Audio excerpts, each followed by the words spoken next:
Hello my dear friends and students, welcome to English maths. जैसा कि आपको दिखाई दे रहा है, इस समय हम लोग एसएससी सीएचएसएल 2023 का प्रीवियस ईयर पेपर सॉल्व कर रहे हैं। और आज हम लोग जो पेपर करने जा रहे हैं वो चौथा सेट है। ये 2 अगस्त 2023 को हुआ था और ये इवनिंग वाला सेट है। इसके पहले हम 2 अगस्त के 3 सेट लगा चुके हैं। पर डे 4 सेट हुए थे। 2 अगस्त से लेकर के 17 अगस्त तक ये पेपर हुआ था। कुल 10 डेज में था और 4 सेट हुए हैं, मतलब हमें 40 सेट करना है, जिसमें से आज चौथा सेट करने जा रहे हैं। अभी 36 सेट बाकी हैं। ठीक है, तो ये 2023 का है। अच्छा, इसके पहले 2022 का CHSL भी हम करा चुके हैं और 22 और 23 का CGL भी करा चुके हैं। 23 का स्टेनोग्राफर भी करा चुके हैं और IB का पेपर एक इस साल वाला करा दिया है। ठीक है, MTS का भी 2021 का पूरा हो चुका है। वो 21 से क्या 21 का पूरा कर चुके हैं, 22 का आधा कर चुके हैं, पूरा नहीं हो पाया है। ठीक है, तो बहुत सारे डिस्कशंस हैं, आप उन सबको देखते रहिए। SSC का कोई भी एग्ज़ाम देते हो आप, तो SSC के सारे पेपर आप सॉल्व करिए। ठीक है, तो PDF आपने सॉल्व कर ही लिया होगा। PDF कहाँ मिलेगा आपको पता ही है, हमारे टेलीग्राम चैनल से जुड़ जाइए। डेली का डेली मैं PDF डाल देता हूँ और आप PDF सॉल्व कर चुके होंगे। तो चलिए देखते हैं आज हम लोग अब आपका पेपर और देखते हैं कि क्या सही हुआ क्या गलत हुआ था। ठीक है, चलो तो शुरू करते हैं। सबसे पहले जो अंडरलाइन किया हुआ है उसको सब्स्टिट्यूट करना है। ये लिखा है जेनरस एंड फॉरगिविंग। जेनरस का मतलब क्या होता है, थोड़ा दानी प्रवृत्ति का आदमी होता है। और फॉरगिविंग आदमी जो होता है ना, वो दूसरों की गलतियों को माफ़ कर दिया करता है। जेनरस उदार और दानी दूसरों की मदद करने में, और जो फॉरगिविंग है वो दूसरों को क्षमा कर देने वाला व्यक्ति है। इसके लिए आप इसमें से कोई एक वर्ड ले लीजिए। ठीक है, अल्ट्रुइस्ट क्या होता है, ये परोपकारी होता है। ठीक, परोपकारी है तो इसमें उदार वाला पोर्शन तो आ जाएगा, जेनरस वाला, फॉरगिविंग वाला नहीं आएगा। और जो ये मैग्नेनिमस वर्ड है, मैग्नोनिमस में ये उदार और क्षमा करने वाला दोनों का दोनों आ जाता है। मैग्नेनिमिटी मतलब होता है क्षमाशीलता, और जेनरसिटी दोनों आ जाएगी। फेंट हार्टेड का मतलब बहुत कमज़ोर दिल वाला होगा, इसका कोई लेना देना नहीं। वेनमस का मतलब क्या होता है, जहरीला होगा। ठीक है, क्या होगा, जहरीला। ठीक है, चलिए, तो वेनम होता है ना जहर, किसी एनिमल का जो जहर होता है, जो लैब में बनता है जहर, जैसे चूहा मारने वाली दवा है उसको क्या कहते हो, पॉइजन। जो सांप वगैरह में होता है उसको क्या कहते हो, वेनम। और जो फैक्ट्रियों से निकलता है उसको क्या कहते हो, टॉक्सिन। 3 तरह के जहर होते हैं। तो पहले वाले का ऑप्शन क्या हो गया, मैग्नेनिमस। ठीक है, नेक्स्ट वाला क्वेश्चन करो। अगले में आपको वन वर्ड सब्स्टिट्यूशन देना है। किसका देना है, ये एक सेंटेंस दिया हुआ है इसके लिए। अ person who has features of extrovert and introvert, मतलब एक ऐसा आदमी जो एक्सट्रोवर्ट भी है और इंट्रोवर्ट भी है, जो दोनों है। ठीक है ना, मतलब क्या हुआ, अपने मन की बातें दूसरों से बोल लेता है। इंट्रोवर्ट क्या होता है, मन की बातें मन में ही रहता है, किसी से कहता नहीं है। तो दोनों होगा, तो दोनों के लिए हम लोग क्या वर्ड यूज करते हैं, एम्बी यूज करते हैं, एम्बीवर्ट।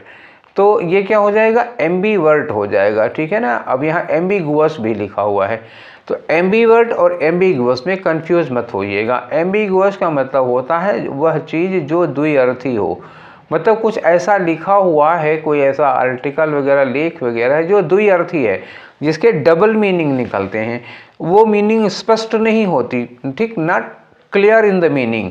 ठीक है, तो वो एम्बिगुअस होता है। फिलहाल यहाँ हमें इसकी ज़रूरत नहीं है। ये एक्सट्रोवर्ट इंट्रोवर्ट दोनों होगा तो एम्बीवर्ट हो जाएगा। अब जो 2 वर्ड और बचे हैं उनको भी ले लो। स्टोइक का मतलब क्या होता है, जिसके अंदर बहुत ज़्यादा फॉरबियरेंस होता है, मतलब जिसके अंदर बहुत ज़्यादा सहनशीलता होती है। फॉरबियरेंस मतलब अति सहनशीलता। अब ये कह सकते हो कि भगवान राम जैसे हो सकते हैं, महात्मा बुद्ध जैसे हो सकते हैं। सुख में दुख में एक जैसे होते हैं। A person who treats similarly या alike in pain and pleasure, loss and gain, फायदे नुकसान, दुख कष्ट खुशी, सब में एक जैसा रहता है, वो स्टोइक होता है। और डुअल का मतलब क्या होता है, डबल कैरेक्टर होता है, दोहरा के लिए आता है, यूज किया जाता है। ठीक है, आंसर आपको मिल गया एम्बिवर्ट। हम आगे बढ़ते हैं अगले क्वेश्चन की ओर, और आपका अगला क्वेश्चन है ये भी वन वर्ड सब्स्टिट्यूशन का।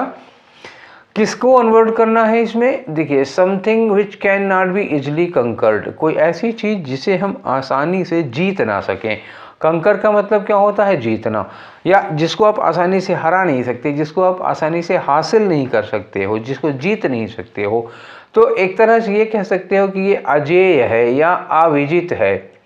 अजेय या अविजित, अविजित जगह वगैरह के लिए यूज किया जाता है और अजेय पर्सन के लिए यूज किया जाता है, अजेय या अविजित। तो इसके लिए वर्ड जो यूज होता है वो क्या होता है, इनविंसिबल। इनविंसिबल का मतलब क्या हुआ, something which can not be one, which can not be conquered, which can not be defeated. ठीक है, अब आंसर तो आपका हो गया, जो बाकी वर्ड है उनका मतलब भी जान लो, काम आएंगे। फ्राइटनिंग का मतलब क्या होता है, डरावना। फ्राइट मतलब डर होता है, तो ये क्या हो गया, डरावना हो जाएगा, फ्राइटनिंग। हॉरिबल हो गया, फियरसम हो गया, टेरेबल हो गया, ये सब फ्राइटनिंग होते हैं। रिसिप्रोकल का मतलब क्या होता है, जहाँ भी आ जाए रिसिप्रोकल का मतलब समझिएगा म्यूचुअल। ठीक है, आपसी, पारस्परिक होता है। और स्टेबल क्या होता है, स्थिर होता है। ठीक है, आगे चलिए नेक्स्ट क्वेश्चन आपका देखते हैं। अगला क्वेश्चन है क्वेश्चन नंबर 4 का। इसमें क्या करना है, आपको एंटोनिम बताना है किसका, अंडरलाइन वर्ड का। और अंडरलाइन क्या क्या होगा, रिवोल्यूशनरी। रिवोल्यूशनरी का मतलब जो ऐसे होता है बिना सेंटेंस को पढ़े, वो होता है क्रांतिकारी। ठीक, रिवोल्यूशनरी मतलब क्रांतिकारी। अब हम इसको पढ़ कर देखते हैं इसका क्या मतलब होगा। लिखा है भगत सिंह, तब तो यही होगा। अगर भगत सिंह पर कोई सेंटेंस है तो रिवोल्यूशनरी की मीनिंग यही होगी। सेंटेंस पढ़ के चाहे देख लो, ट्राई कर लो। Bhagat Singh was a young firebrand. Bhagat Singh क्या थे, एकदम से फायर ब्रांड थे। अब फायर ब्रांड भी समझ रहे होगे क्या होगा। हुज मिलिटेंट एक्टिविटीज, मतलब एक्टिविस्ट, जो इन्होंने मतलब गतिविधियां की थी। अब अंग्रेजों के लिए तो इनको आतंकवादी ही कहा जाएगा, उग्रवादी ही कहा जाएगा। अंग्रेज तो उग्रवादी आतंकवादी ही कहते थे ना इन लोगों को, आज़ादी के जो क्रांतिकारी थे। एंड रिवोल्यूशनरी, ठीक है ना, एंड रिवोल्यूशनरी, फरवर का मतलब क्या होता है, जोश, जुनून। Made him a symbol of resistance against the British Raj, British Raj के खिलाफ प्रतिरोध का, विरोध का एक प्रतीक बना दिया था इनको। ठीक है, तो रिवोल्यूशनरी क्रांतिकारी के लिए ही लिखा हुआ है। क्रांतिकारी का मतलब क्या होता है, जो किसी चीज को रेडिकली चेंज कर देना चाहता हो। ठीक, तो उसका अपोजिट, ये अपोजिट है ना, तो अपोजिट का मतलब क्या हो जाएगा, मॉडरेट। मॉडरेट का मतलब ना बहुत उग्र है ना बहुत शांत है, मीडियम में है। वायलेंट का मतलब क्या होता है, हिंसक, उग्र हो जाएगा। तो ये काफ़ी हद तक साइनोनिम हो जाएगा। रेडिकल का मतलब भी एकदम से कट्टर होता है, जो पूरा चेंज कर देना चाहता है, मतलब कुछ भी नहीं रहेगा, एकदम सब कुछ पलट दो, चेंज कर दो। अल्ट्रा भी बहुत ज़्यादा के लिए यूज किया जाता है। तो ये तीनों करीब करीब करीब करीब साइनोनिम होंगे, और ये मॉडरेट होगा, यही इसका एंटोनिम होगा। क्लियर हो गया, चलिए, तो आंसर हो गया आपका मॉडरेट। आगे आ जाओ, नेक्स्ट क्वेश्चन है बच्चा, ये आया क्वेश्चन नंबर 5 आपका। इसमें क्या करना है, खाली जगह भरना है, और यहाँ पे कुछ हिंट दिया है इन्होंने, रोटेट। रोटेट क्या होता है, जैसे कोई चीज़ यहाँ पर रखी है और आप इसके चारों ओर घूम रहे हो। ठीक है, इसके चारों ओर घूम रहे हो, तो इसको क्या कहते हैं, रोटेट करना। ठीक है, और रिवॉल्व करना क्या होता है, जब कोई चीज़ जैसे लट्टू घूमता है, ठीक है ना, अपनी जगह पर ही ऐसे ऐसे ऐसे ऐसे घूमते जाना, इसको क्या कहते हैं, इसको रिवॉल्व करना कहते हैं। अपनी ही जगह पर 360 डिग्री घूम जाना, उसको क्या कहते हैं, रिवॉल्व करना कहते हैं। ठीक है, ये दो मूवमेंट हो गए। ये मूवमेंट आंदोलन नहीं है, दो तरह की गति है, दो तरह का मोशन है। ठीक है, चलिए अब आगे दिखाते हैं आपको। लिखा है security cameras can automatically dash. अब ये बताओ, जो सिक्योरिटी कैमरा होते हैं वो बिल्डिंग के चारों ओर घुमा करते हैं या अपनी ही जगह पे चारों ओर घुमा करते हैं ना। तो वो अपनी ही जगह पे जो चारों ओर घुमा करता है उसको क्या कहते हो, रिवॉल्व करना कहते हो। तो इस रोटेट को किससे आप चेंज कर सकते हो, साइनोनिम क्या होगा इसका, इसका साइनोनिम जो लगेगा वो होगा रिवॉल्व, मतलब चारों तरफ घूमना कह सकते हो। और इवॉल्व का मतलब होता है उद्विकास होना। उद्विकास होने में क्या आता है, जैसे क्रमिक चेंज आना, पॉजिटिव चेंज। जैसे कहा जाता है ना, इंसान कभी बंदर थे, ठीक है, अब बंदर से धीरे धीरे धीरे धीरे धीरे धीरे 4 पैरों पे चलते थे, 4 पैरों से धीरे धीरे खड़े हुए, खड़े होने के बाद धीरे धीरे धीरे धीरे धीरे धीरे हमारे में चेंज आया। हम इसी को कहते हैं, हम इवोल्यूशन हमारा चल रहा था, हमारा उद्विकास चल रहा था। रिजॉल्व का मतलब क्या होता है, एकदम दृढ़ संकल्प ले लेना, जैसे कह सकते हो डिटरमिन। तो रिजॉल्व वैसे भी दृढ़ संकल्प के लिए यूज किया जाता है, तो डिटरमिन कर लेना होगा। रिवॉल्व आ सकता है। डिवॉल्व क्या होता है, इवॉल्व का उल्टा है। तो जैसे मान लो केंद्र सरकार की कुछ शक्तियां राज्य सरकार को दे दी जाती हैं, तो पावर को क्या कर दिया गया, डिवॉल्व कर दिया गया। मतलब power has been transferred from the higher level to lower level, तो उसको डिवॉल्व कहा जाता है। फिलहाल आपका आंसर क्या था, रोटेट का आप रिवॉल्व ले लेंगे साइनोनिम में। हालांकि जैसा मैंने अभी बताया, जो रोटेशन है और जो रिवोल्यूशन है, रिवॉल्व करना दूसरे ढंग से घूमना होता है, रोटेट करना दूसरे ढंग से होता है। फिलहाल यहाँ साइनोनिम में वही आएगा। ठीक है, आगे चलते हैं। आपका अगला क्वेश्चन देखते हैं बच्चा लोग। अगला क्वेश्चन क्या है, रीअरेंजमेंट का क्वेश्चन है, ABCD दिया हुआ है। ठीक है, तो इसके लिए तो पहले पढ़ लेते हैं हम लोग ना। देखो लिखा है कि as some 71% of earth surface is covered by salt water ocean and लगा दिया। तो इन्होंने कहा कि अर्थ का 71% पानी से, मतलब जैसे समुद्र वगैरह है, साल्ट वाटर है, उससे एंड के बाद अब कुछ इसी के आगे आगे बढ़ेगा। देखना एंड के साथ क्या कनेक्ट हो रहा है, इसके ए वाले एंड के साथ। नॉट अंडरस्टैंडिंग दैट लिखा है कि Europa and Enceladus, Europa and Enceladus ये क्या है, जुपिटर और सैटर्न के क्या है, मून है। तो रेस्पेक्टिवली का मतलब क्या हुआ, ये जो यूरोपा है वो जुपिटर का मून है, और जो ये वाला है एनसेलेडस है वो सैटर्न का मून है। ये इन्होंने 2 नाम खाली लिख दिए, not understanding Europa and Enceladus respectively. अब ये क्या यहीं छोड़ दिया। देखते हैं कुछ और। एसम ये भी नहीं लग पाएगा, ये धरती की, ए में हम अर्थ की बात कर रहे थे, ये दोनों मून की बात हो, जुपिटर और सैटर्न के। यहाँ लिखा है कि the continents themselves possess lake. ओ अच्छा, ये हम एंड के बाद वाले में कनेक्ट कर लेते हैं ना। इन्होंने कहा द कंटिनेंट्स, जो अब कंटिनेंट्स कहाँ पे, अर्थ पर ही हैं। यहाँ बात किसकी चल रही थी, अर्थ की, और यहाँ आधा टूट गई थी बात। उसके बाद इन्होंने कहा कि अर्थ पर जो कंटिनेंट्स हैं उनमें भी क्या है, पजस, इसमें लेक्स हैं, रिवर्स हैं, ठीक है, और इन सम केसेस सीज वगैरह भी हैं। तो इस एंड के साथ हम क्या लगा देते हैं, ए के साथ सी, क्योंकि वो भी अर्थ के पानी की बात है, ये भी अर्थ के पानी की बात है। यहाँ कहा are both covered in ice, दोनों बर्फ से ढके हुए हैं। अब ये बताओ कि दोनों बर्फ से ढके हुए, कौन दोनों, अभी तक मतलब किनकी ऐसी बात हुई है जो 2 लोग थे, तो 2 लोग यही थे, जो ये 2 थे ना, यूरोपा और एनसेलेडस, जो 2 मून थे, इन्हीं की बातें हो रही हैं ये बोथ के लिए। तो बोथ तो हम बाद में ही लगाएंगे, पहले बी लगा लेंगे, और बी पहले लगा लेंगे, बी के बाद क्या लगा देंगे, डी लगा देंगे। अच्छा, एक पेयर हमारा कौन सा मिला, ए का और सी का मिला। अब ये 2 हमारे पेयर हो गए, बी डी का और ए सी का पेयर हो गया। अब ये बताओ कि पहले बी डी लगाएंगे, पहले ए सी लगाएंगे। अगर हम पहले ए सी लगा देते हैं तो यहाँ लिखा एज सम 31%, तो ये नहीं बात बन पा रही, ये शुरुआत नहीं करेगा, लीड नहीं करेगा। लीड कौन करेगा, ये वाला करेगा, नॉट अंडरस्टैंडिंग यूरोपा एंड ये दोनों। ठीक है, अच्छा, क्यों इसको हमने कहा कि वो लीड करेगा, देखो कारण देखो। अभी आप इतना समझ गए हैं, इसको मैं क्लियर कर रहा हूं, समझिएगा। अभी हमारे पास क्या लिंक था, बी डी का और ए सी का लिंक था।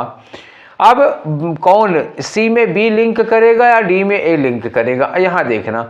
आर बोथ, ये आर किसके लिए है, दोनों यूरोपा और एनसेलेडस के लिए लगा हुआ है। ये यहाँ किया कि ये अर्थ से, ये बर्फ से भरे हुए हैं। और इसी डी में स्टार्ट क्या हो रहा है, अर्थ के, earth is the true water world.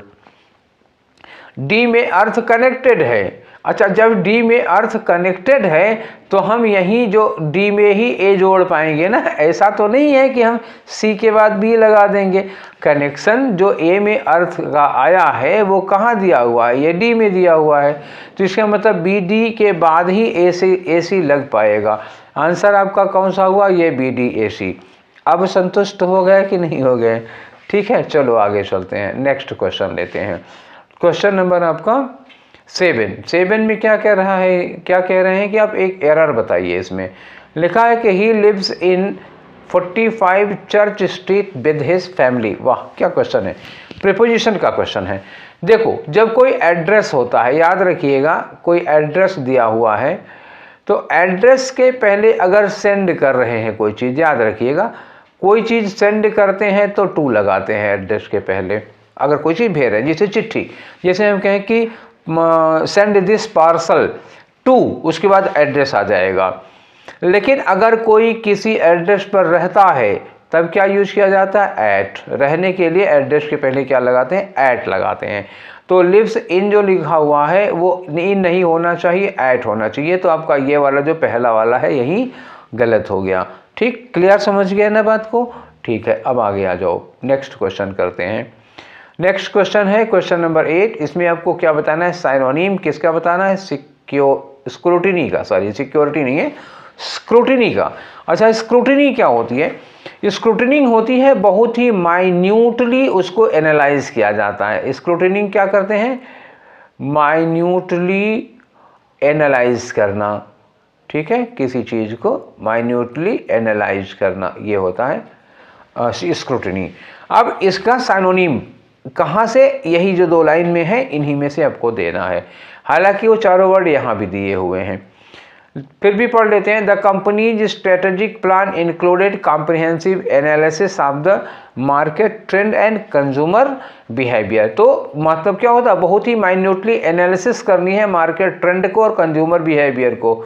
तो एनालिसिस जो कर रहे हैं वो क्या कर रहे हैं, स्क्रूटिनी कर रहे हैं। तो इसमें क्या आ जाएगा आंसर, एनालिसिस। ना तो बिहेवियर होगा, ना कॉम्प्रिहेंसिव होगा, ना ट्रेंड होगा, इसमें एनालिसिस आ जाएगा। ठीक है, आप समझ पा रहे हैं ना क्यों हो जाएगा? ठीक है, चलिए आगे चलते हैं। नेक्स्ट क्वेश्चन है आपका 9। इसमें आपको साइनोनिम बताना है फिर से किसका, कैपेबल। कैपेबल का मतलब क्या होता है, योग्य या सक्षम, कोई काम करने में हम सक्षम हैं, योग्य हैं, हमारे अंदर वो एबिलिटी है, वो कैपेबल हो जाता है। ठीक है, और वर्ड जानना चाहते हो तो क्या होगा, योग्य होने के लिए हम ये भी कह सकते हैं कि हम उसके लिए स्किल्ड हैं, और हम ये भी कह सकते हैं कि हम उसके लिए ट्रेंड हैं। ठीक है, ये भी कह सकते हैं कि हम उस काम के लिए इफ़िशियंट हैं, EFFICIENT, इफ़िशियंट हो सकते हैं, प्रोफिशिएंट हो सकते हैं, प्रोफिशिएंट भी इसके लिए लगता है, वेटरन भी यूज कर सकते हो। तो इसमें से जो भी वर्ड हमको ठीक ठाक मिल जा रहा है। और एक वर्ड आता है कॉम्पिटेंट। कॉम्पिटेंट का मतलब भी होता है हम इस काम को करने में सक्षम है। देखो कितने वर्ड, स्किल्ड आ गया, ट्रेंड आ गया, इफ़िशियंट आ गया, प्रोफिशिएंट आ गया, कॉम्पिटेंट आ गया, ये सारे वर्ड लग जाते हैं। इन्हीं में देखिए आपको कोई वर्ड मिल जाता है तो मिल जाता है, नहीं तो अभी एक और वर्ड बचे हैं, एडेप्ट बचा हुआ है। ठीक है ना, डेफ्ट बचा हुआ है, और बताएंगे तब, अगर इतने से नहीं मिला कोई तो। बेस्ट नहीं होगा, इरिटेटिंग नहीं होगा, कॉम्पिटेंट हमने लिखा था ये हो जाएगा, इनएफिशिएंट नहीं होगा, अपोजिट हो जाएगा। ठीक है ना, तो जितने लिखे थे उसमें से कॉम्पिटेंट तो मिल ही गया ना। चलिए आगे आते हैं, नेक्स्ट क्वेश्चन 11 पे आते हैं हम लोग। क्वेश्चन 11 नहीं, क्वेश्चन नंबर 10 होगा आपका। ठीक है, तो इसमें आपको पैसिव वॉइस में चेंज करना है। किसको लिखा है, your mother teaches us English. सबसे पहले आप देख लो टीचेज। टीचेज क्या है, वर्ब में एस लगा हुआ है। पिछले वाले में भी ये मैटर था, तब भी मैंने बताया था, आज फिर बता रहा हूँ। जब वर्ब में एस लगा होता है, ES लगा होता है, तो हम हेल्पिंग वर्ब को क्या करेंगे, EMR के साथ वर्ब की थर्ड फॉर्म कर देंगे। ठीक है, तो EMR के साथ थर्ड फॉर्म मतलब क्या हुआ कि ये प्रेजेंट इंडेफिनिट हुआ। ठीक है, ये बार बार आता है, यही प्रेजेंट इंडेफिनिट, ये पास्ट इंडेफिनिट, वही has been, have been, had been, ये तीन में ही हमारा सारा काम चल जाता है। कभी कभी विल के साथ भी लग जाता है। ठीक है, तो EMR के साथ थर्ड फॉर्म ढूंढो जरा। यहाँ इज टॉट मिला, ठीक है, इज टॉट मिला, इसका चांस बन रहा है, ये चांस हम यहाँ ले रहे हैं। यहाँ हैज बीन लिखा है, नहीं होगा, इज टॉट यहाँ भी मिल गया है। ठीक है, 2 मिल गया। यहाँ क्या हुआ, केवल टॉट मिला है तो नहीं होगा। अब जो दो में टॉट इज टॉट मिला है, यहाँ देख लो योर मदर इज टॉट, और एक्टिव में भी अगर सब्जेक्ट योर मदर है तो पैसिव में भी सब्जेक्ट योर मदर नहीं होगा। ये काम खत्म हो गया। अब आपके पास एक ऑप्शन बच रहा है, English literature is taught to us by your mother. ठीक है, चलिए नेक्स्ट क्वेश्चन पे आगे बढ़ो। क्वेश्चन नंबर 11 फिर से एरर का क्वेश्चन है। देखो ये लिखा है ग्रामेटिकल एरर, बताओ। लिखा है कि ही सैंग ब्यूटीफुली, अच्छी बात, वो बहुत अच्छे से गाया। हालांकि गाना ब्यूटीफुल नहीं होता है, लेकिन ठीक है, चलेगा। बट द जजेज were unimpressed low at the end, मतलब अंत में जो जज थे वो जज लोग इम्प्रेस नहीं हुए। तो वर के साथ देखो, मैंने इसके पहले भी बताया हूँ कि इज एम आर लगा हो या वाज वर लगा हो, कोई भी इस तरह का लगा हो, तो इसके साथ वर्ब की फर्स्ट फॉर्म लगेगी कि सेकेंड फॉर्म लगेगी कि थर्ड फॉर्म लगेगी कि वर्ब की आईएनजी फॉर्म लगेगी। तो फर्स्ट फॉर्म और सेकेंड फॉर्म की कोई गुंजाइश नहीं होती is am are was were के बाद, कोई सवाल ही नहीं पैदा होता। अच्छा, यहाँ वर्ब के बाद क्या लिखा, अनइम्प्रेस लिखा हुआ, गलत तो ये है, इसमें कोई दो राय नहीं। होना क्या चाहिए था, अगर वर्ब की थर्ड फॉर्म लगी होगी तो ये पैसिव वॉइस में होगा, अगर वर्ब की आईएनजी फॉर्म लगी होगी तो ये एक्टिव वॉइस में होगा। दो शर्तें हैं। If sentence is in active voice, is am are and was were will be followed by ING form of verb. If sentence is in passive voice, तो your be is am are and was were will be followed by third form of verb. ठीक है, तो यहाँ पर हमें sentence देखना है कि एक्टिव में है कि पैसिव में है। जजेज वर अनइम्प्रेस, देखो जज इम्प्रेस कर नहीं रहे हैं, उनको इम्प्रेस होना है, परफॉर्मर इम्प्रेस करता है, तो ये पैसिव वॉइस का सेंटेंस था। अब यहाँ पर हमको क्या करना चाहिए था, वर्ब की थर्ड फॉर्म अनइम्प्रेस्ड करना चाहिए था। ठीक है ना, तो ये गलत हो गया, सेकेंड वाला होगा आपका आंसर। कोई दिक्कत तो नहीं है, थोड़ा सा टाइम लगता है एक्सप्लेन करने में, इसीलिए वीडियो लंबी हो जाती है, पर मैं सोचता हूँ कि जब मैं अगर एक्सप्लेन नहीं करूँगा तो तुम्हें डिस्कशन कराने का फ़ायदा क्या है, क्यों करा रहा हूँ डिस्कशन। ठीक है, चलिए आगे चलते हैं, नेक्स्ट क्वेश्चन की ओर बढ़ते हैं। और अगला क्वेश्चन क्या है, एंटोनीम बताना है। किसका एंटोनीम बताना है, स्टेशनरी का। स्टेशनरी क्या चीज़ होती है, जब कोई चीज़ स्थिर होती है, फिजिक्स का वर्ड है, स्थिर होता है स्टेशनरी होगा, और मोशन में होगा तो क्या होगा, मोशन में होगा गतिशील होता है, तो ये स्टेशनरी लिखा हुआ है। एक स्टेशनरी और होता है बच्चा लोग, आप लोगों में से कौन बताएगा कि स्टेशनरी एक और होता है, एक NERY। तो स्टेशनरी में जब ERY लगाओगे तो ये क्या हो जाता है, पेन, पेंसिल, रबर, कटर, ये सब जो होता है आपकी लिखने पढ़ने वाली सामग्री, तो वो स्टेशनरी होती है। और अगर यहाँ N के बाद ARY लगा हुआ है तो इसका मतलब क्या होता है, जब कोई चीज़ एकदम स्थिर होती है अपनी जगह पे, वो मोशन ना कर रही हो। ठीक है, तो इसके लिए आपको क्या करना है, एंटोनीम ढूंढना है। तो स्थिर है तो मोशन में चाहिए हमको, तो मूविंग हो जाएगा आपका। इमोबाइल, देखो मोबाइल होता, मोबाइल गतिशील होता है, इमोबाइल लगा दिया तो स्थिर हो जाएगा, गतिहीन हो जाएगा। परमानेंट, एक जगह पर फिक्स हो जाएगा, स्टेबल, ये तो सब क्या हो गए, ये साइनोनिम हो गए। यही एक मूविंग है जो एंटोनीम है। ठीक है, आगे आ जाओ अब क्वेश्चन नंबर 13 में, खाली जगह दिखा है the civil engineers are trying, जो सिविल इंजीनियर्स हैं वो कोशिश कर रहे हैं to dash the bridge using the new technology, मतलब नई टेक्नोलॉजी का इस्तेमाल करके पुल बना रहे हैं। तो पुल बनाने के लिए इन्होंने वर्ड एक ही यूज किया है, एलिवेट। ठीक है, तो एलिवेट, पुल बनाने के लिए, तैयार करने के लिए एलिवेट वर्ड यूज किया जाता है। तो इस एलिवेट की स्पेलिंग क्या होती है, ये होती है ELE, पहले तो ELE समझ लो, उसके बाद VATE होना चाहिए, ये एलिवेट है, तो ये पहला वाला एलिवेट होगा, बाकी ये वाले एलिवेट गलत है। ठीक, स्पेलिंग का मैटर था ये। चलो आगे चलते हैं नेक्स्ट क्वेश्चन में आपके, और अगला क्वेश्चन होगा क्वेश्चन नंबर 14, फिर खाली जगह दी हुई है। चलो देखो, my birthday will dash on a Friday this year, मेरा बर्थडे इस साल फ्राइडे को पड़ेगा। तो जब कोई डेट किसी, या कोई ओकेज़न किसी डेट पर पड़ता है, कोई समय आप बता रहे होते हो, इसके लिए फाल लगाते हो। तो यहाँ पर भी जो है ना, 4 के चारों ऑप्शन क्या दिए, फाल दिया है। ठीक, अब ये चारों फॉल ही दिए हैं, आपको ये नहीं ढूंढना है कि फॉल लगाना है। अब ये कौन सी मीनिंग वाला फॉल, इस मीनिंग वाला फॉल लगाना है या इस मीनिंग वाला फॉल लगाना है या इस मीनिंग वाला या इस मीनिंग वाला। इन्होंने फॉल की 4 मीनिंग दी है।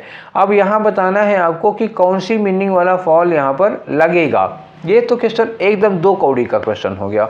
जब आप उसको एक्सप्लेन ही कर दे रहे हो तो आदमी समझ ही जाएगा ना। अब सीधे कहते हैं कि my birthday will dash on a Friday, मतलब फ्राइडे को, मेरा बर्थडे इस साल फ्राइडे को पड़ेगा।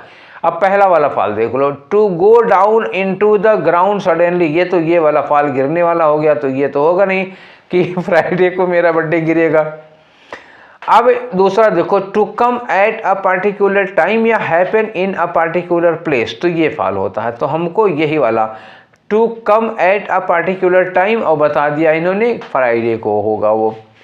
तीसरा फॉल देखो लिखा है to change to a particular condition, किसी पर देखो उस फ्राइडे को मेरा बर्थडे पड़ेगा तो किसी पर्टिकुलर कंडीशन में चेंज नहीं हो रहा है, या टू बी बीटन और डिफीटेड भी नहीं होगा, तो कौन सा होगा, ये दूसरा वाला होगा। आई होप आप लोगों में से किसी का भी ये वाला क्वेश्चन गलत नहीं हो रहा होगा। नेक्स्ट आगे आ जाओ। अब अगला क्वेश्चन करते हैं हम लोग। क्वेश्चन नंबर 15 में इसमें आपको इडियम बताना है। क्या है, प्ले इट बाय ईयर, मतलब ये एक तरह से स्टार इडियम रहा है 2023 का।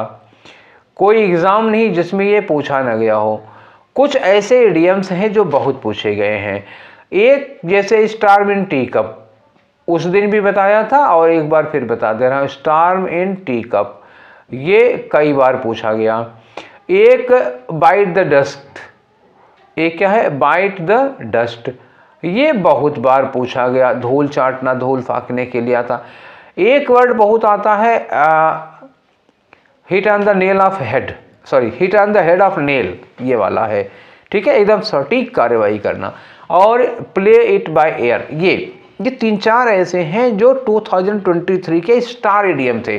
कोई एग्जाम नहीं छूटा, किसी एग्जाम में 2-2, 3-3 बार आए हैं ये। ठीक है, तो आने दो, हमको क्या करना, एक बार आप निपट लीजिए इनसे। हालांकि आप लोगों में से बहुत लोगों को याद होगा, जिन्होंने हमारा स्टेनो वाला सॉल्व किया होगा या सीजीएल वाला किया होगा, उनको ये याद होगा शायद। अगर भूल गए हो तो याद करा दूं। प्ले इट बाय ईयर का मतलब होता है जब हम कोई कार्य करते हैं सिचुएशन के अकॉर्डिंग, पहले से प्लान करके नहीं, पहले से प्रैक्टिस करके, पहले से प्लान करके वो काम नहीं करते हैं। जैसी सिचुएशन आ जाती तो सिचुएशन के हिसाब से वो काम कर लेते हैं।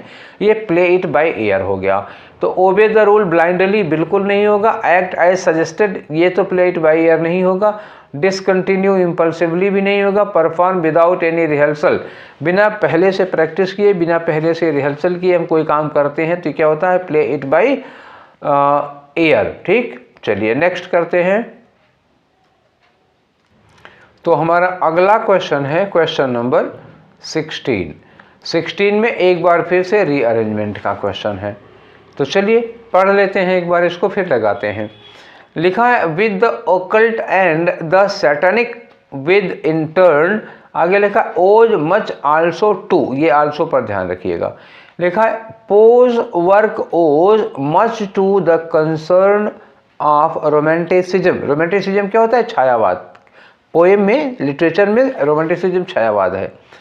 Shaping plausible fabric out of impalpable, impalpable मतलब जिसको हम ऊपर से छूकर महसूस नहीं कर सकते, मटेरियल।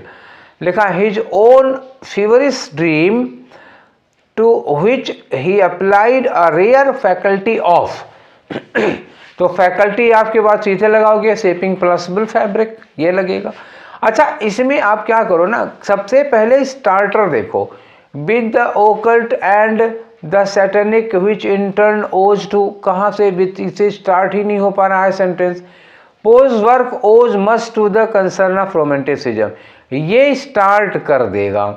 यहाँ लिखा है shaping plausible fabrics out of impalpable material, इसके बाद क्या कनेक्ट होगा यही नहीं समझ में आ रहा है, ना ये स्टार्टिंग में आ रहा है। His own feverish dreams to which he applied a rare कल्टी, ये भी नहीं स्टार्ट कर। तो स्टार्टर आपके पास एक ही है, बी के सिवा कोई स्टार्ट नहीं कर सकता, और बी से स्टार्ट केवल इसमें हो रहा है, तो ये आपका आंसर हो जाएगा। अब क्रॉस चेक करवा देते हैं आपको। जैसे यहाँ पे लिखा है Poe's work owes much to the concern of romanticism. ठीक, उसके बाद आप ए लगाओगे, concern of romanticism with the, अब ये रोमांटिसिज्म, कंसर्न ऑफ रोमांटिसिज्म किसके साथ, with the occult and satanic which in turn owes much also to. तो किसको ओ कर रहा है, तो ओ कर रहा है हिज ओन फेवरेट ड्रीम को, ठीक है, उसी की फेवरेट ड्रीम को, और टू हिच अभी मैंने बताया था ना, faculty of apply shaping plausible fabrics, ये जुड़ेगा डी के साथ, सी पहले मैंने आपसे बता दिया था। तो आंसर क्या हुआ आपका, ये वाला हो गया। ठीक है, नेक्स्ट आते हैं, क्वेश्चन नंबर 17 में पहुंच गए। अब यहाँ पे खाली जगह है, देखो लिखा हुआ है आंसू। आंसू इज अ डेडिकेटेड गाय, मतलब आंसू एक बहुत ही डेडिकेटेड लड़का है, डेडिकेटेड कर्मचारी है। ऑलवेज रेडी टू डैश, हमेशा, अब देखो यहाँ से आप हिंट लेना, डेडिकेटेड है तो क्या करेगा, always ready to dash for the betterment of his company, अपनी कंपनी की भलाई के लिए, अपनी कंपनी के फायदे के लिए हमेशा दो हाथ आगे रहता है। डेडिकेटेड होगा तो यही होगा कि नहीं होगा। ठीक है, चलिए अब इसमें एक तरफ से इडियम दिए हुए हैं, इस सिचुएशन के लिए लगाना, snug as a bug in a rug, क्या बात है, snug as a bug in a rug. इसका मतलब क्या होता है कि आप बहुत ही कंफर्टेबल पोजीशन में हैं, मतलब एक ऐसी पोजीशन में है जहां आपको कोई तकलीफ नहीं है। तो भाई वो डेडिकेटेड आदमी है तो वो तकलीफ तो उठाएगा, ये तो फिर ये नहीं लग पाएगा। लूज हिज मार्बल्स, तो लूज हिज मार्बल्स का मतलब क्या होता है कि जैसे किसी का कोई ऐसा एटीट्यूड, किसी का ऐसा बिहेवियर इतना स्ट्रेंज हो जाता है कभी कभी ना कि लगता है कि वो पागल हो गया है, तो ये होता है लूज हिज मार्बल्स। जब किसी का बिहेवियर या एटीट्यूड इतना स्ट्रेंज लगे, ऐसा लगे जैसे कि मतलब ऐसा लगता है ना कि वो पहले तो ऐसे थे ही नहीं, ऐसे लगता है पागल हो गए हैं। अच्छा, आगे लिखा है रेन ऑन हिज परेड, तो रेन ऑन हिज परेड का मतलब होता है आप किसी की खुशियां बर्बाद कर दिए, किसी का प्लान बर्बाद कर देते हैं, तो उसी को रेन ऑन हिज परेड, मतलब परेड में, परेड में अगर बारिश हो जाती है तो क्या हो जाता है, बर्बाद हो जाता है ना सब। तो किसी का एक्साइटमेंट, एंजॉय को आप बर्बाद कर देंगे तो रेन ऑन हिज परेड हो जाएगा। तो ये भी नहीं लग पाया। अब क्या है, go the extra mile, go the extra mile का मतलब होता है थोड़ा और ज़्यादा काम कर देना, ये होता है। तो डेडिकेटेड आदमी है तो थोड़ा ज़्यादा कंपनी की भलाई के लिए थोड़ा ज़्यादा ही काम कर दिया करेगा, तो चौथा वाला ज़्यादा सूटेबल होगा। आगे आ जाओ, अब नेक्स्ट क्वेश्चन लो, क्वेश्चन नंबर 18 है। इसमें क्या करना है, आपको सब्सटीट्यूट करना है। ये देखो वन वर्ड लिखा हुआ है ना, तो देखो यहाँ लिखा है the doctor who treats bone problems, तो ये डॉक्टरों पर दिया हुआ है, स्पेशलिस्ट पर, एक डॉक्टर जो कि बोन की प्रॉब्लम्स को ट्रीट करता है। तो एक वर्ड तो यूज किया जाता है ऑस्टियो, ऑस्टियो जो होता है रूट वर्ड है किसके लिए, बोन के लिए। ऑस्टियोलॉजिस्ट क्या होता है, वो हड्डियों की मतलब हड्डियों के डॉक्टर होते हैं। और एक होता है आर्थोपेडिक, ORTHO, आर्थोपेडिक, PAE, पेडिस्ट होते हैं ये आर्थोपेडिस्ट। ठीक है, तो ये दोनों होते हैं हड्डियों के डॉक्टर। आर्थोपोडिस्ट जो होता है ना, वो जानते हैं जैसे हड्डी में फ्रैक्चर हो गया, कुछ टूट फूट हो गया, डिसलोकेट हो गई, तो उसको ठीक कर देते हैं, वो जोड़ जाड़ा देते हैं, सही जगह पे कर देते हैं। तो एक तरह से कह सकते हैं ना कि हड्डियों के कारपेंटर, हड्डियों के बढ़ई हैं। ठीक, तो देखते हैं दोनों में से क्या मिलता है। ऑस्टेट्रिशियन हो गया, गायनोकोलॉजिस्ट हो गया, ये मिल गया आर्थोपेडिस्ट, तीसरा वाला आंसर होगा। और फिजियोथेरेपिस्ट, अच्छा इनसे भी आपको मुलाकात करा ही देते हैं। चलिए देखिए, ऑब्स्टेट्रिशियन कौन होता है, जच्चा बच्चा विशेषज्ञ। ठीक है, जच्चा बच्चा विशेषज्ञ मतलब वो डॉक्टर होते हैं जो प्रेगनेंसी की केसेस देखते हैं। जैसे कोई महिला प्रेग्नेंट है तो उसको क्या करना चाहिए, क्या नहीं, कैसे क्या खाना चाहिए, क्या नहीं खाना चाहिए, उसकी देखभाल, मतलब उसको उसी के डॉक्टर होते हैं जच्चा बच्चा के लिए, प्रेगनेंसी डिलीवरी केसेस देखते हैं। गायनिकोलॉजिस्ट क्या होती है, स्त्री रोग विशेषज्ञ होती है। अब कहोगे इन दोनों में क्या डिफरेंस होता है, ज़्यादातर गायनिकोलॉजिस्ट ऑब्स्टेट्रिशियन भी होते हैं। ठीक है, हालांकि गायनिकोलॉजिस्ट कोई महिला हो ये जरूरी नहीं है। तो गायनिकोलॉजिस्ट जो स्त्रियों की बीमारियों के स्पेशलिस्ट होते हैं, वो किसी तरह की बीमारी हो सकती है। ऑब्स्टेट्रिशियन क्या होता है, स्पेशली वो डिलीवरी केसेस, खाली बच्चा पैदा करने के लिए, बच्चा पैदा करने के समय वो लोग वहाँ पे रहते हैं, जो कॉम्प्लिकेशंस होते हैं उनके एक्सपर्ट होते हैं इसी चीज़ के लिए। आर्थोपेडिस्ट अभी मैंने आपको बताया ही था। फिजियोथेरेपिस्ट क्या होता है, आजकल इनकी डिमांड बहुत ज़्यादा है। फिजियोथेरेपिस्ट जिसे शरीर में कहीं मोच वगैरह आ जाती है या ऑपरेशन वगैरह होता है तो शरीर के वहाँ की मांसपेशियों को मूवमेंट के लिए, चूँकि इनको मांसपेशियों वगैरह के बारे में, लिगामेंट और टेंडन्स के मसल्स के बारे में अच्छी नॉलेज होती है, तो ये एक्सरसाइज वगैरह कराते हैं। आपकी हड्डी उड्डी टूट गई है तो उसकी एक्सरसाइज वगैरह कराते हैं, मालिश करके या मसाज वगैरह करके एक्सरसाइज के जरिए मतलब मांसपेशियों के दर्द को ठीक करते हैं, वो फिजियोथेरेपिस्ट होते हैं। ठीक है, चलिए आगे चलते हैं। तो अगला है आपका क्वेश्चन नंबर 19 कि 20 नहीं 19 है, हाँ ठीक है, क्वेश्चन नंबर 19 है। इसमें इनकरेक्टली स्पेल्ड वर्ड ढूंढना, ये लिखा हुआ है।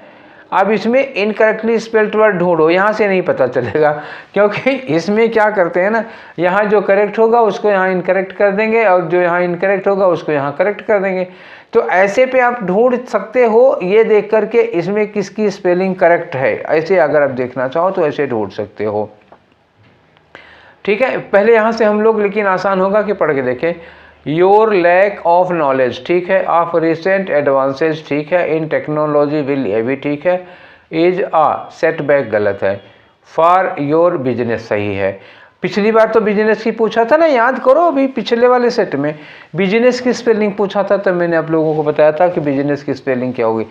सेटबैक गलत है। सेटबैक में क्या होना चाहिए, SET होगा, उसके बाद BACK होगा, तो यही सेटबैक गलत है। यहाँ देखो सेटबैक की स्पेलिंग सही की है, चौथा आंसर ठीक होगा। ठीक है ना, आगे चलें। अब आगे आपका है क्वेश्चन नंबर 20। इसमें क्या करना है कि बताओ कौन सा सेंटेंस पैसिव वॉइस में है। पहले सेंटेंस पढ़ो, लिखा है कि the governor of state, governor of state, यहाँ लिखा inaugurated the exhibition on the grand way. तो इनॉग्रेटेड क्या है, वर्ब की सेकेंड फॉर्म, फिर वही कहानी। वर्ब की सेकेंड फॉर्म होने का मतलब हुआ कि वाज या वर के साथ आप वर्ब की थर्ड फॉर्म लगाएंगे।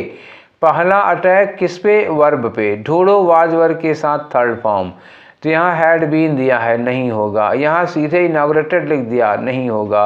हैज़ बीन नहीं होगा, वाज इनॉग्रेटेड यही होगा।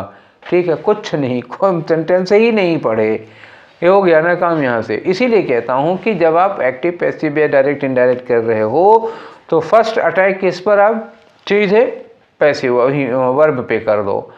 अब आते हैं क्वेश्चन नंबर 21 से। तो इनकी कहानी तो आपको पता ही है कि एक क्लोज टेस्ट है ये, और इसमें 4-5 खाली जगह हैं, आपको दिखाई दे रही होंगी ना खाली जगह। एक ये खाली जगह, एक ये है, एक ये है, एक ये है और एक ये है, और यहाँ गलती से हमने 5 नंबर लिख दिया है, जो कि 4 होना चाहिए। खैर आप लोग इतने समझदार हो, समझ गए होंगे ना, दो जगह 5 नहीं होगा और 3 के बाद 5 नहीं आता, 4 ही आता है। ठीक है, चौथा यही, ये चौथा होना चाहिए था। ठीक, तो इसको भरने के लिए हम लोगों को पहले पढ़ना पड़ेगा, तो पढ़ लो जरा। देखो क्या लिखा है, our school organised a graduation day. हमारे स्कूल ने एक ग्रेजुएशन डे ऑर्गेनाइज किया था। तो स्कूल ने एक ग्रेजुएशन डे ऑर्गेनाइज किया था बच्चों को, स्टूडेंट्स को सर्टिफिकेट देने के लिए। The graduation day highlights the overall achievement of students. जो ग्रेजुएशन डे है वो हाईलाइट करता है, उस दिन ये बताया जाता है कि बच्चे का ओवरऑल अचीवमेंट क्या था। All the students who are being graduated are invited formally। तो उस दिन इन सारे बच्चों को जो ग्रेजुएट हो रहे होते हैं, ग्रेजुएटेड का मतलब क्या हुआ, जिनको सर्टिफिकेट दिया जा रहा, ये नहीं कि वो ग्रेजुएशन पूरा कर रहे हैं। ठीक है, जिनको सर्टिफिकेट दिया जाना है उनको फॉर्मली अपने पेरेंट्स के साथ बुलाया जाता है। और स्टूडेंट्स वोर देयर अटायर, अटायर का मतलब होता है ड्रेस, वो वाली ड्रेस पहनते हैं according to the dress code given to them by the school administration. School administration की ओर से उनको एक ड्रेस दी जाती है बाकायदा, वो गाउन वाउन होता है, टोपी वोपी होती है। High school graduation, high school graduation का मतलब आप कहोगे ये कैसे हो सकता है, आपका दिमाग तो माथा ठनक गया होगा जब हाई स्कूल ग्रेजुएशन पढ़े होगे। तुम सोचोगे हाई स्कूल जो ग्रेजुएशन होता है वो बैचलर डिग्री है, इंटरमीडिएट के बाद होती है, यहाँ लिखा हाई स्कूल ग्रेजुएशन। असल में ये ग्रेजुएशन डे एक मतलब सर्टिफिकेट देने के दिन का नाम है। हाई स्कूल मतलब जब 10th वालों को ग्रेजुएशन किया जा रहा था, जब उनको डिग्री दी जा रही थी, ये कहा इन्होंने कि high school graduation dash is one of the most awaited and last event of any school. ठीक, चलिए तो ग्रेजुएशन, अब यहाँ पर क्या होगा, कोई ओकेज़न होगा, मोस्ट अवेटेड एंड लास्ट, ये चीज़ है ना, इवेंट है ये। अब कोई इवेंट है तो इवेंट यहाँ पर हो सकता है, इवेंट लगा दो, या अब ये भी हो सकता है कि सर्टिफिकेट दिया जा रहा है तो सेरेमनी हो सकता है, मतलब इवेंट, सेरेमनी, इस तरह का कोई वर्ड यहाँ लगेगा। The function begin with dash the lamp, lamp का मतलब क्या हुआ, दीप, तो दीप को क्या करोगे, जलाओगे, तो ये लाइटिंग हो जाएगा। जाहिर सी बात है यहाँ और कोई वर्ड नहीं आएगा।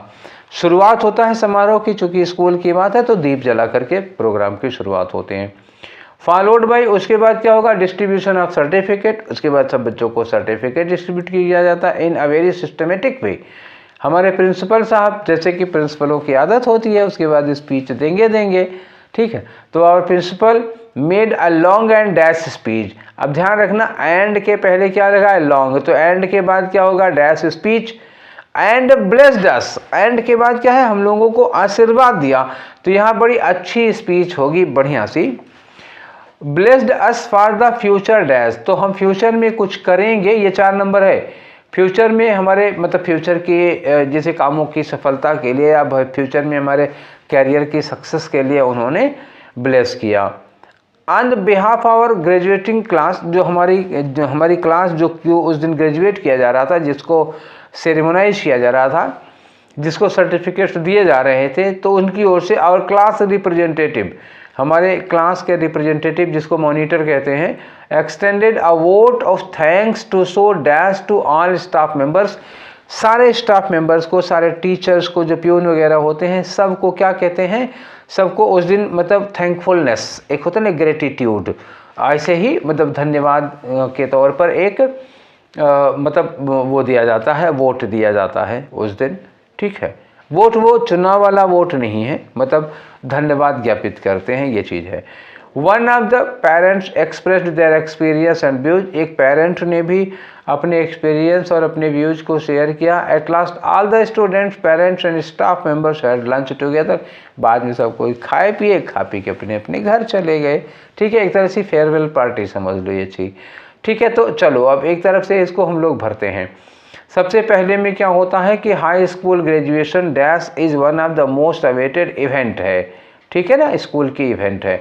तो यहाँ पे क्या करना चाहोगे, सेरेमनी, इवेंट, प्रोग्राम, ऐसे कुछ होगा, तो क्या होगा, ये एपिसोड है कि फेस्टिवल है कि इंसिडेंट है कि सेरेमनी है, ये सेरेमनी ज़्यादा ठीक है ना।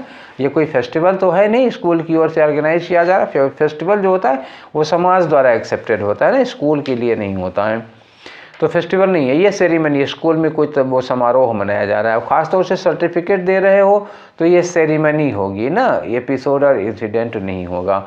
अब दूसरे वाले में क्या है, द लैंप, प्रोग्राम की शुरुआत कैसे हुई थी, लैंप को क्या करके, लैंप को जला करके, मतलब दीपक जला करके, तो लाइटिंग होगा, ध्यान रखना, लाइटिंग, ये लाइटनिंग है।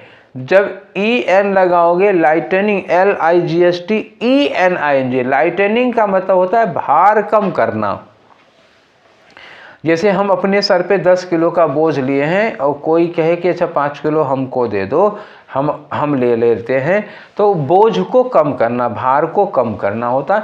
स्पार्किंग, चिंगारी निकलने के लिए होता है, ग्लिटरिंग, चमकने के लिए होता है। भैया जब प्रोग्राम होता है तो दीप को जलाते हैं मोमबत्ती से, वो उसके लिए ये ग्लिटरिंग वगैरह, स्पार्किंग वगैरह नहीं होगा, ठीक है। लाइटर्स नहीं जलाते हैं, वो उसे मोमबत्ती से जलाते हैं, तो लाइटिंग होगा, सबसे सूटेबल है।